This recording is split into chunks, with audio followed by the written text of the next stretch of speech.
আমরা বাড়ি থেকে পালিয়ে বিয়ে করি। যখন ওর পরিবার থেকে বলা হয় তাদের মেয়েকে তারা ত্যায্য করে দিবে এবং দিছে সরকারিভাবে কাগজ পাঠিয়ে দিবে, তখন আমার পরিবার থেকে আমাদের মেনে নেয়। আমরা 3 মাস হাসি খুশি সংসার করার পর হঠাৎ একদিন সন্ধ্যাবেলা আমি বাহির থাকাকালীন বাড়ি থেকে কল আসে, হাদির বাড়ির মানুষ আসছে, সাথে অনেক পুলিশ নিয়ে হিমিকে নিয়ে যাওয়ার জন্য। আমি বাসায় আসার পর শুনি হিমিকে পুলিশ আর ওর বোন জোর জবরদস্ত ভাবে থানায় নিয়ে যায়। থানা থেকে বলা হয় হাদির 18 বছর হইতে কয়েক মাস বাকি, তাই ওর পরিবার ওকে নিয়ে যাবে। আর ওকে অনেক ভয় দেখানো হয় যে ওই যদি এখন ওর পরিবারের সাথে না যায় তাহলে ওর পরিবারের নাকি অনেক ক্ষতি হবে। আরো বলা হয় তোমার 18 বছর হলে তখন তুমি সবুজের কাছে আসলে তোমাকে কেউ নিয়ে যেতে পারবে না। তখন হাদি ভয়ে 18 বছর হওয়ার পর চলে আসবে ভেবে তার পরিবারের সাথে চলে যায়। হাদিকে নিয়ে যাওয়ার পর অনেক মারধর করতো, মেরে হাসপাতালে ভর্তি করে রাখতো, আমার সাথে কথা বলতে দিত না।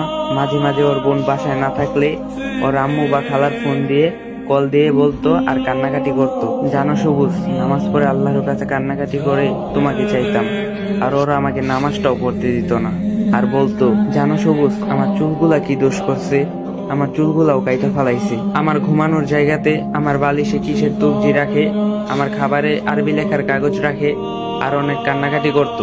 1 মাস পর আমার কাছে চলে আসে, তারপরে ওর পরিবার মেনে নেয় না। 2 দিন পর পরিবার আবার ওকে নিয়ে যায়। তারপর দীর্ঘদিন ওর সাথে আমার কথা হয় না। অনেকদিন পর একদিন আমাকে কল দিয়ে বলে সবুজ তোমাকে ডিভোর্স দেই নাই, তাই প্রতিদিন আমাকে অনেক মারধর করে। প্রতিদিন ডিভোর্স পেপারটা নিয়ে আসে আর সিগনেচার করতে বলে, আর আমাকে অনেক মারধর করে। আর বলে জানো সোনা পাখিটা জানোয়ারটা এমন ভাবে আমাকে মারে, এই 4 দিন আমি হসপিটালে ভর্তি ছিলাম। গত 12-13 দিন আগে শেষ কথা হয়েছিল। তখন হাদি বলছিল আমাকে কবে নিবা। তখন আমি বলছি 18 বছর হইতে আর কয়েক মাস বাকি আছে, 18 বছর হইলে আবারও এক হবো ইনশাল্লাহ। পরে হাদি বলল আচ্ছা তাইলে আমার এই কয়দিন মারধর খেয়ে থাকতে হবে। জানো সোনা পাখি, ওই আমার এই যে লাথি মারে, তুমি বলো ওর মধ্যে একটা মানুষ আমারে লাথি মারলে আমি ঠিক থাকতে পারি? তারপর আমরা অনেকক্ষণ হাসি খুশি কথা বলি।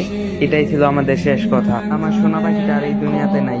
জানোয়ারগুলো আমার সোনা পাখিটাকে বাঁচতে দিল না। মানুষ কতটা জানোয়ার হইলে একটা মানুষকে এত অত্যাচার করতে পারে। এটাই ছিল একটা বিশ্বস্ত প্রেমিক প্রেমিকার গল্প।